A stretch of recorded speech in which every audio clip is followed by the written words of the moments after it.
Welcome back to the Everything Property Podcast. If you've ever thought about buying or bought into an apartment building, there's a good chance you've heard the words Strata and or Body Corp. Today's guest is an expert on the topic and I welcome her to the show so we can discuss both. Susan Hancock, welcome to Everything Property Podcast. Thank you so much. It's a pleasure to be here. That's all right. Look, I thought the best thing to talk about today is I want to dive into Strata and Body corporations, what to look out for, especially when we're buying into one. I think with housing prices in Australia and where they're going is that for some people in the areas that they want to live, houses are slowly further out of reach. And so we look to apartments, and there's a lot of people that are new to the apartment game, new to the property game. So I thought, why not get an expert on, and that we can discuss and we can talk about what to look for when buying into one. So look, as a sort of start off and explainer, Strata and Body corporations for like a residential building. What are they and how do they work? Yeah, so a strata scheme or plan is a building or a group of buildings that's been subdivided. So you've got a whole, and then that's subdivided within it into what's called lots, which is effectively an apartment in this instance. And those lots can then be sold to individual owners. And those owners are responsible for their lot, but they're also responsible for the shared elements of the building. So corridors, gardens, lifts if there are lifts, building insurances, etc. So when you buy a lot, you're buying into an owners corporation in New South Wales. It's also known as a body corporate. Okay, so owners corp or body corp. Yep. Correct, yep. And you immediately become a member of the owners corporation. And that group of owners, which is a collective group of all of the owners, makes decisions in relation to the common property, which is those areas that I mentioned. So that's the simplest way of explaining what a strata scheme is and what a body corporate is, or an owners corporation. How it runs is governed by legislation. Okay. So when a strata committee occurs is essentially if there's any common property, I'm thinking because sometimes you can get strata subdivided townhouses and stuff when there's common project, but essentially it's mainly apartment buildings and stuff like that where there's all those shared services. Correct, yeah. Look, you do have duplexes that can be strata titled. They have their own set of rules under the legislation which governs a 2-lot strata scheme, but the most is multiple owners within. And the strata committee is a group of the whole group of owners who make day-to-day decisions in relation to the common property. So that's things like, do we need to get a plumber in to fix a leak, or, which garden provider we should use? Is there anyone in breach of a bylaw? That type of thing. Okay, cool. 2 things to go on from that. How are these committees formed? So say if it's a residential apartment building and it's got 100 apartments in it, can everyone get on the committee, or how does it work? Is it a portion, or So the legislation is very strict in this relation, or in relation to this. The Owners Corporation has an obligation to hold an annual general meeting every year, and at that meeting, lots of decisions are made. One of those decisions is in relation to the strata committee. So a building that is considered a large strata scheme is a building with more than 100 lots. A building that is between 2 and 100 lots is considered a small by virtue of that. Basically, you can have between 1 and 9 members on the strata scheme. And those members are elected at the AGM. Anyone can nominate to be a member of the strata committee. It's up to the group of owners that are at that meeting to elect who actually represents them in the strata committee. And do you just need a majority vote to vote that person in? Correct, yeah. Okay, and you can have between 1 and 9? Yeah, and it's for the owners at that meeting to determine the number of members as well. So you don't have to have 9. You can have 3 if you want 3. I feel like it's dangerous just to have one, right? One person making all of the calls. Prefer not to have just one. Yeah, that's 2 right. or 3 brains. At least, yeah. And depending on the size of the building, particularly for a 100-lot building, you'd want at least 3 because you want different perspectives on things. Some are owner-occupiers, some will be investors. They've got different interests. True. And each of them in their own right need to be considered. And the decisions that are made should be made in consideration of the whole, not in consideration of any One particular person. member's So, needs. but you guys can't, do you guys advise, do you guys say it would be wise to have, someone that's an owner-occupier, someone that's an investor, blah, blah, blah, on the committee? Because it's, correct me if I'm wrong, the residents that attend the AGM vote in the people that they want on the committee, right? Correct, yeah. So they could potentially vote in 4 investors or 4 owner-occupiers. Yep. So the recommendation that we make is that only the people that have the ability to provide time and will be able to be communicated with, that will be responsive, are actually committee members, because we need to have instruction to carry out anything that we do. And that needs to be a majority instruction from the committee. So if you've got a 9-member committee and 5 of them are sort of ghost committee members, you can't actually do anything because you don't have enough votes to get things over the line. So if you're not going to be actively participating, it's best not to be on the committee. Those members that are on the committee are best to be people that have the interests of the whole at heart. So you want to build a proper community. You want to make sure the investment of the entire building is well considered. You're not getting on there to get your own works application approved. You're getting on there to make sure that everyone is benefited by the decisions that are made. Okay, and do you need to then, you just touched on it, getting the works approved. The AGM, you vote in and out on the Strata committee, but what about day-to-day changes and decisions and all that kind of stuff? I suppose, resident 1 raises an issue or a concern. Does it then go to the Strata committee to vote?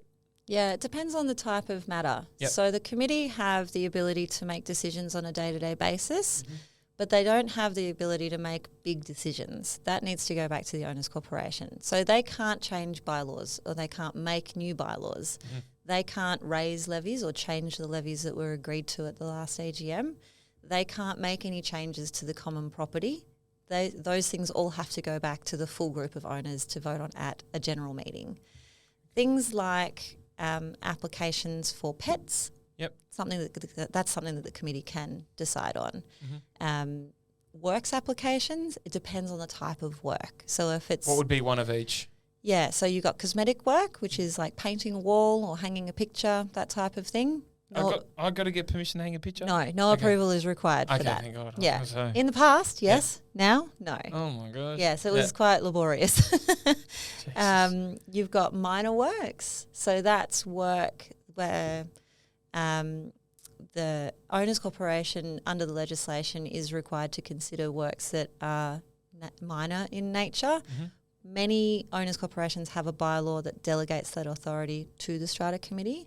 So that would be things like changing carpet to floorboards. And there would be an approval process in place. There would be a type of carpet or underlay or floorboard that may be required. You need to meet acoustic standards, etc. That should all be set out in a well-considered bylaw. And under that governance, the committee can then make a decision. Then you've got another layer, which is your major works. So that's where things like waterproofing will be affected. If you want to renovate your bathroom, that would be major works, and that needs to go to a meeting of all of the owners. So you got to wait till the end of the year. Once a year at the AGM. You can wait till the AGM, or you can ask for an extraordinary general meeting, which is a meeting that is in between times for AGMs. Does that happen often? Depends on what's going on. Okay. You can ask for it, and oftentimes, if that's the only thing that needs to be considered, you would then need to pay for the time for that meeting to be held. So pay for the Strata manager to be there because it's outside of the standard scope, etc. It's not a huge amount of money, but that is a consideration. But if there are other things that need to be determined in that between time, then there may already be an AGM that is going to be taking place that you can jump on. And you said bylaws, for example, how are they sort of set and how do they come into play in a development? Who writes them? How do you change them? So there's 2 different types of bylaws. One is called model bylaws, and they're bylaws that are set under the regulations. So the Strata Schemes Management Regulations, which is in support of the Act, the legislation.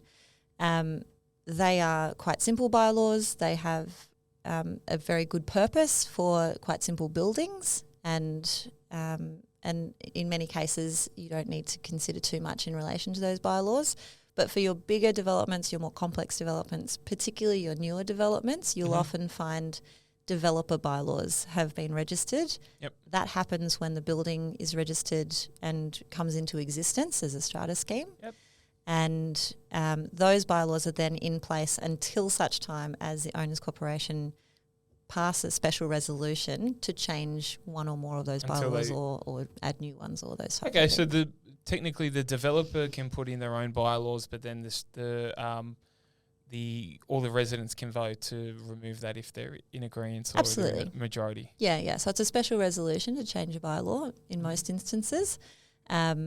Usually the developer bylaws will be considering things that are outside of the model bylaws. So things like if you have a barbecue area, how that barbecue area is treated, or if you have a car share space, what that looks like. The owners at any point over the life of the development can make or change bylaws, but it has to go through a special resolution at a general meeting, so all of the owners can consider it. Or an extraordinary meeting if someone pays for it or a group of people pay for it. Yeah, that's right. Yeah. Okay, interesting. Never knew that. I'm learning more and more every day. Talk to me a little bit about capital works funds and then maybe into levies and how that works. Yeah. So capital works funds is you have a trust account. Yep. The Owners Corporation pays money into that trust account so that the building can be maintained. And that trust account is separated into two funds. One is your administration fund.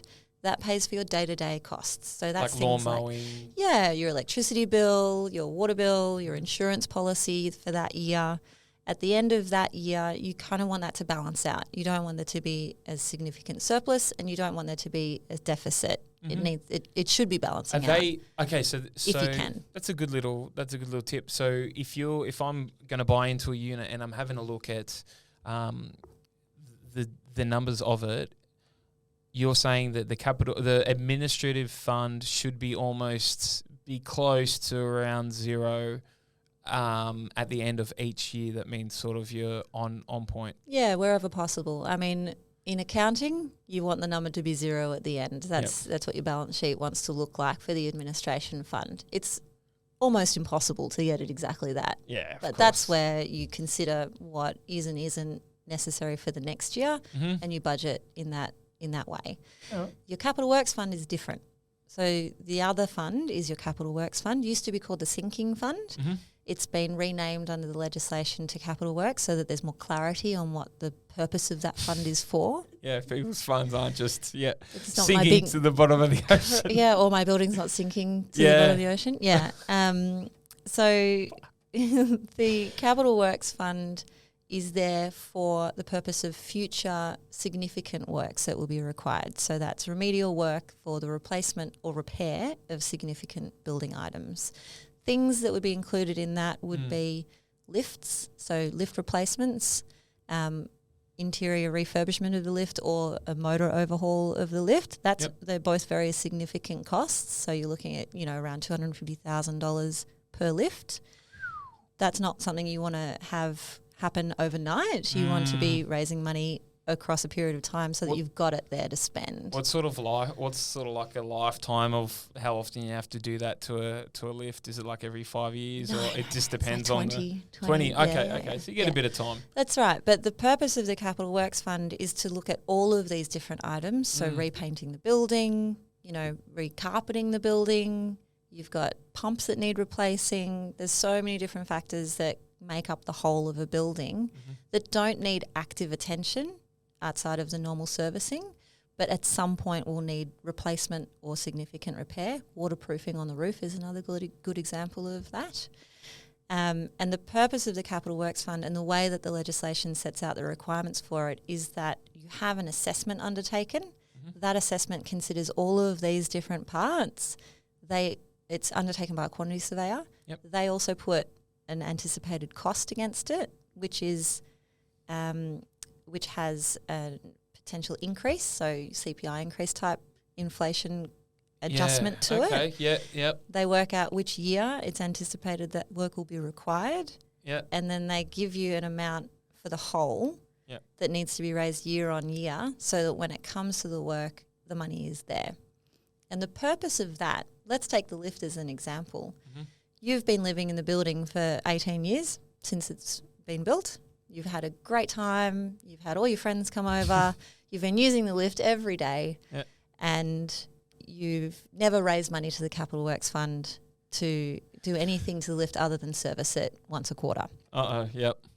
You sell your apartment. The next owner comes in and a year later the lift fails and the whole thing needs to be overhauled.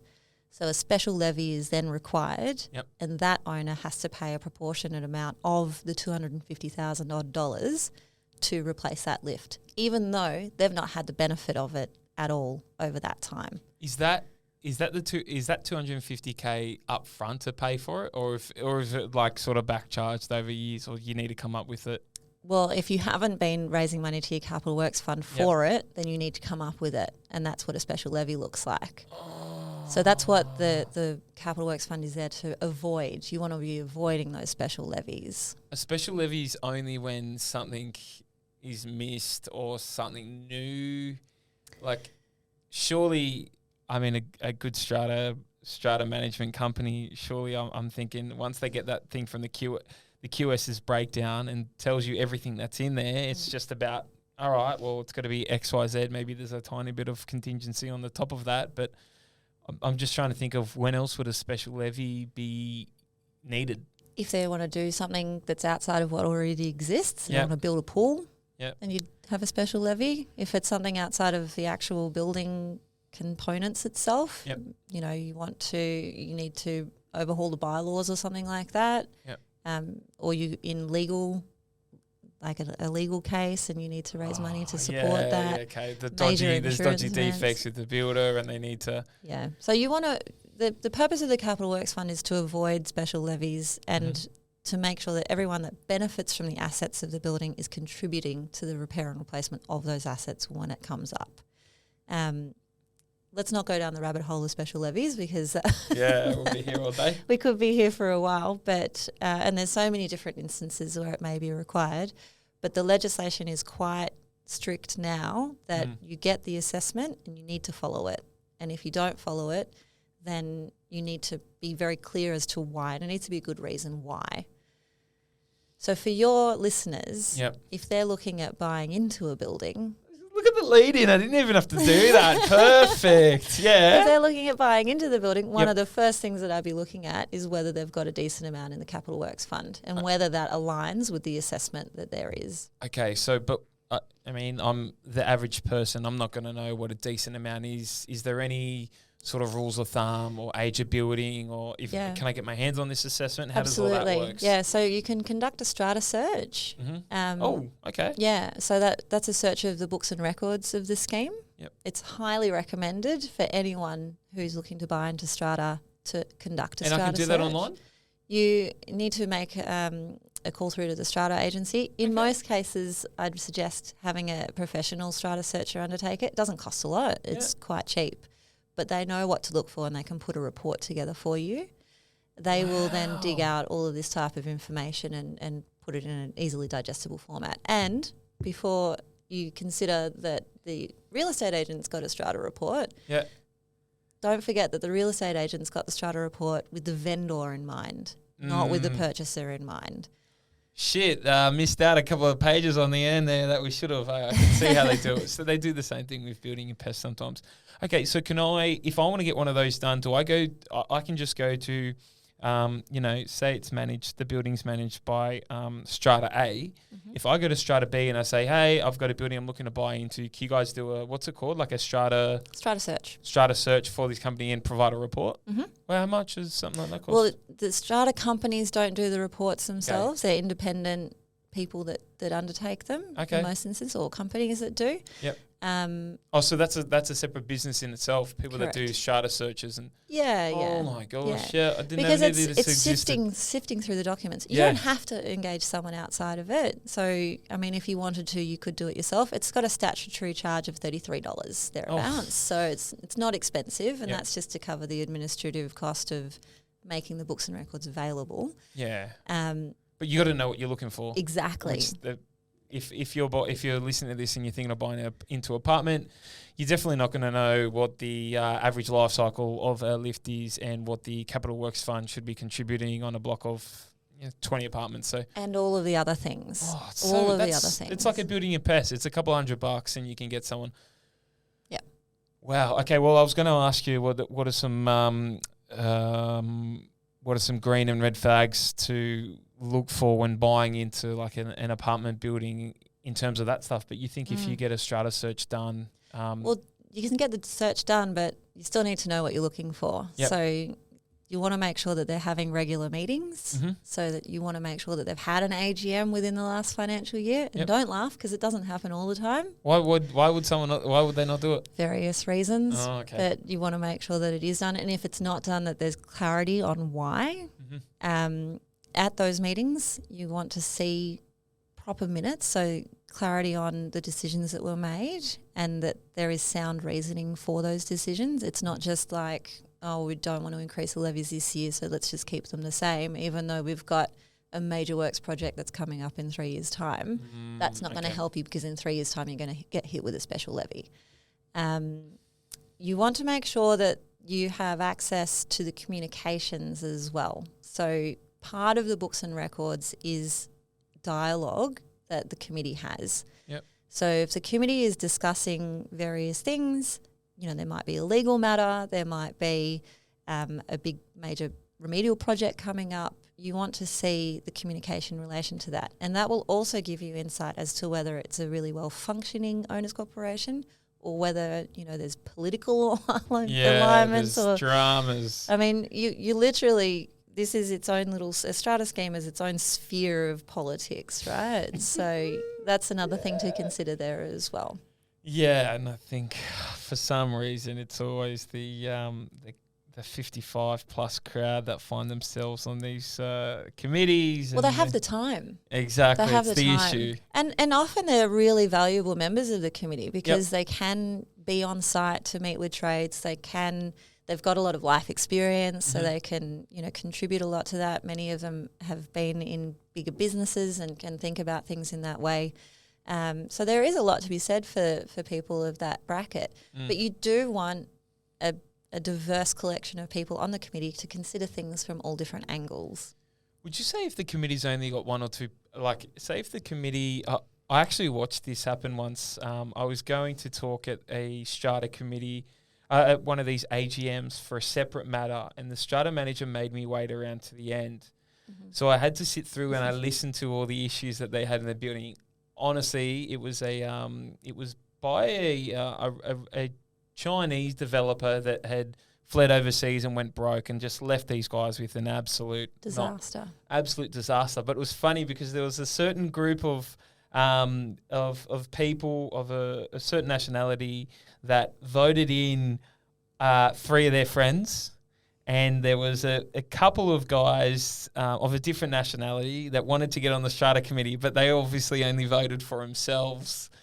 And it was like an outnumbering thing. So if you only have 1 or 2 on the committee and you have like majority, you're kind of giving all the power to those people, and you have no like if I'm a one person owner, I don't really have. I've got my one vote, but I don't really have a pool to be able to get that influence, right, on those committees. Well, don't forget that the committees can't be making big decisions. Yep. They can make certain decisions along the way, but any big decisions can't be made until it gets to a general meeting. So okay, but then then it's majority in that. Is it just the 50-50 majority? Depends on the decision. Okay. Depends on the what? Many times it is. Yeah. So if you're looking at a change of strata manager, that's a majority vote. And majority just means 51%. Correct. Wow. Okay. And of hands in the room. So of hands in the room, yep. If you've got a building of 100 and you've got 6 people turning up to the meeting, yep, you need 3 hands. 4 of them to put their hand up. Wow. Yep. Interesting. Okay. There's no obligation on owners to be at those meetings. Yep. There is an obligation for them to be invited to them, but there is no obligation for them to attend them, which is often where a lot of the problems arise, because then it's very small pool of owners that are making decisions on behalf of the whole. And I've seen instances where you have... Yeah, tell me some of the horror stories, please. Let's get into it. Gosh. Come on. Let's get into it, Susan. Show me. Tell me. So here's a building that is about 20 odd years old. Mm-hmm. It's close to the seaside, so it needs some remedial works. It needs the whole facade to be re-waterproofed effectively. So you've got sealant issues around the windows. You've got rendering required. And at about that age, that's kind of what you need to be considering for those buildings, which is where having a strong capital works fund comes in. Mm-hmm. That building is over 100 lots, so 100 different owners. 2 people are on the Strata committee, and about 10 people turn up to their AGMs. So you're then burdening those people with these huge decisions with multi-million-dollar facade works that's required, and you haven't got the investment of owners until you get the meeting notice that goes out that says, hey guys, we're going to raise levies by X amount, and then you get all the phone calls. Do you think that's because why aren't people attending time, or is it because they're like overseas owners? Partly. Sometimes it's overseas. Partly it's disinterest. I can't tell you the number of times when disinterest.